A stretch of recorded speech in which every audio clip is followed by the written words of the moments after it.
दिया गया है। मैं आपसे पूछना चाहता हूँ, अब जवाब मुझे आप दीजिएगा और आपके माध्यम से जो मुझे देखेंगे मैं उनसे सवाल पूछता हूँ कि जिस प्रकार तौर पर गाय मर रही है, क्या पशु क्रूरता अधिनियम के तहत मुकदमा अयोध्या नगर निगम के मेयर और यहाँ के अधिकारियों के ऊपर दर्ज होना चाहिए कि नहीं होना चाहिए?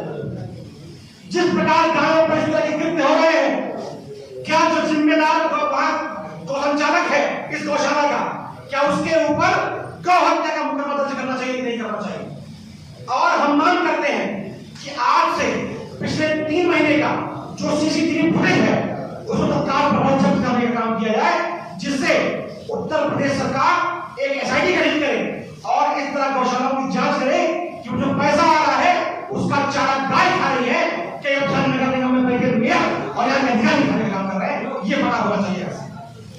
सरकार गायों को लेकर बड़े बड़े दावे करती है। हिंदुस्तान में बैठी मोदी सरकार गौ सेवा की तमाम बातें करती रहती है। एक योजना चली कान्हा गौशाला के नाम से, जो फैजाबाद के अंदर, अयोध्या के अंदर बैसिंग में वो गौशाला खुली है। कुछ सूत्रों से हमको जानकारी मिली कि वहाँ पर गायों के साथ बड़ा कुकृत्य हो रहा है। वहाँ पर उनको न ठीक से खाना मिल रहा है, न पानी मिल रहा है। तमाम गाय वहाँ पर तड़प रही हैं और मर रही हैं।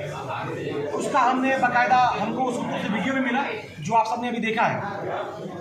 वो तमाम सारी गायें जो भूख प्यास से तड़प रही हैं, मर रही हैं, और मर गई तो सड़ रही हैं। तो ऐसे जो जिम्मेदार नगर निगम के लोग हैं, इन पे कार्रवाई की हम मांग करते हैं। हम ये मांग करते हैं कि पिछले 3 महीने का जो सीसीटीवी का फुटेज है वो जब्त किया जाए और उत्तर प्रदेश की सरकार एसआईटी बना के इसकी जांच करावे कि किस हद तक ये जाकर निष्ठा का करने का काम कर रहे हैं। जो गायों के साथ ये जो दुर्व्यवहार हो रहा है, जो मर रही हैं, इस पे वो कितना गंभीर है गौ संचालक, ये वो देखे का काम है। साथ साथ हम मांग करते हैं कि जो ये लापरवाही से गायें मरी हैं, तो पशु क्रूरता अधिनियम के तहत गौ संचालक हो और चाहे नगर निगम में बैठे अधिकारी हो, उन सब पर मुकदमा दर्ज करने का काम किया जाए। क्योंकि जब ये मामला आज उठेगा और तमाम पत्र साथी यहाँ पर बैठे हुए हैं, जब मामले का उठाएंगे छोटे छोटे अधिकारियों पर कार्रवाई हो जाएगी और वो बड़े मलाई खाने वाले बच जाएंगे।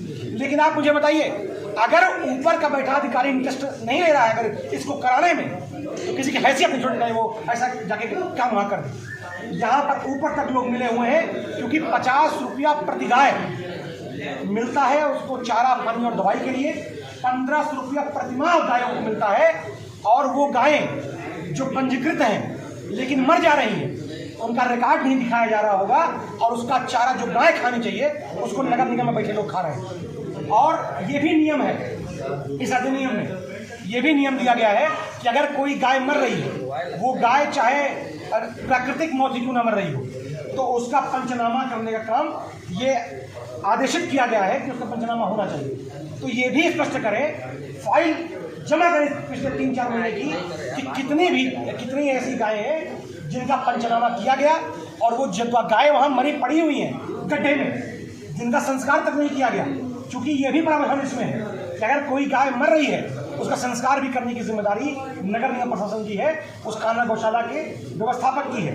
तो मैं ये मानता हूँ कि पशुपालन विभाग और नगर निगम और गौशाला का प्रबंधक, इन सब के ऊपर पशु क्रूरता अधिनियम के तहत मुकदमा चलाया जाए, 10 वर्ष का उनको कारावास दिया जाए, 3 लाख का जो प्रावधान दिया गया है 3 लाख का उन पर जुर्माना लगाया जाए। क्योंकि ये मामला जो है ये सिर्फ एक गौशाला का नहीं है, ये पूरे प्रदेश में ही हाल चल रहा होगा, ऐसा मेरा मानना है। प्रदेश सरकार